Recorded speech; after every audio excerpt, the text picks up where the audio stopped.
अंतर्गत हातीबंधा mini stadium ठारे राज्य स्तरीय मां पाहार भंडार फुटबॉल टूर्नामेंट उद्यापित हो जाइछि। ଏହି ଅବସରରେ ମୁଖ୍ୟ ଅତିଥି ଭାବେ ଖଡ଼ିଆଳ ବିଧାୟକ ଶ୍ରୀଯୁକ୍ତ ଅଧିରାଜ ମୋହନ ପାଣିଗ୍ରାହୀ ଯୋଗଦେଇ ହାତୀବନ୍ଧା ମିନି ଷ୍ଟାଡିୟମକୁ ଶୁଭ ଉଦ୍ଘାଟନ କରିଥିଲେ।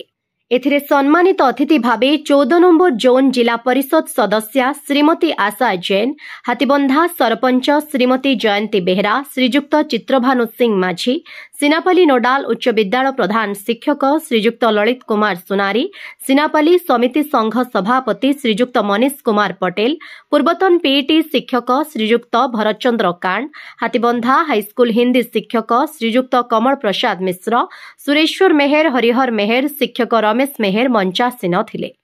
ଏହି ଟୁର୍ଣ୍ଣାମେଣ୍ଟ ଗତ 18 ତାରିଖ ଆରମ୍ଭ ହୋଇଥିଲା। ଏହି ଟୁର୍ଣ୍ଣାମେଣ୍ଟରେ ମୋଟ 8ଟି ଦଳ ଭାଗ ନେଇଥିଲେ।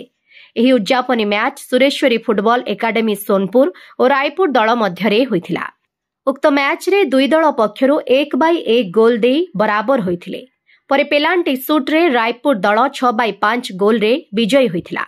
ଶେଷରେ ବିଜୟୀ ଦଳକୁ 31,000 ନଗଦ ରାଶି ସହ ଟ୍ରଫି ଓ ପରାଜୟ ଦଳକୁ ମଧ୍ୟ ନଗଦ 21,000 ରାଶି ଓ ଟ୍ରଫି ପୁରସ୍କାର କରାଯାଇଥିଲା।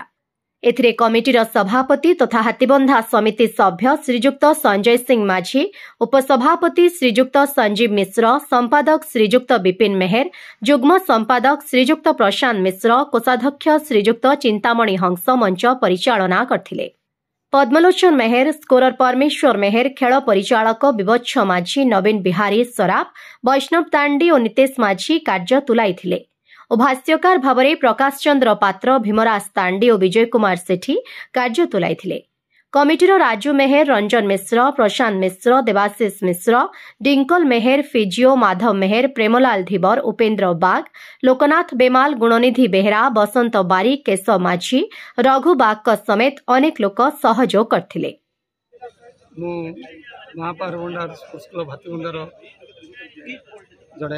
उपदेष्टा कमल प्रसाद मिश्र मोर प्रथम खेल प्रति गोटे दुर्बलता रही। या पूर्व अनेक गुड़े टूर्णामेंट हाथीबंधा माटी हो सारी एवं प्रत्येक खेल में निजे खेल परिचालना करूँ, किंतु समय काल अनुपात बर्तमान मोर भाई मैंने खेल परिचालना कर सुंदर भाव कले। ये दीर्घ 18 तारिख रु खेल आरंभ है।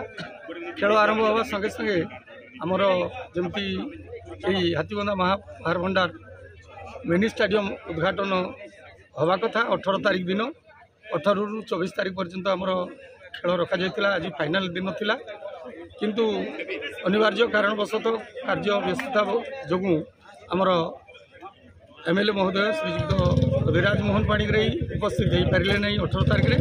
किंतु अति गौरवर कथा, खुशी कथा यही मिनी स्टाडियम टी आज तांकरी कर कमल उद्घाटित है। यही खेल में बहुत अनेक गुड़ाए जिलूर जमी बलांगीर, कलाहांडी, नुआपड़ा एवं छत्तीसगढ़ हजार हजार दर्शक आसी खेल उपभोग कले एवं सुंदर भाव में खेल परिचालना है। खेल में आज शेष रायपुर दल, रायपुर सेरा दल विजय होती। पेनाल्टी सुट आउट रे से माने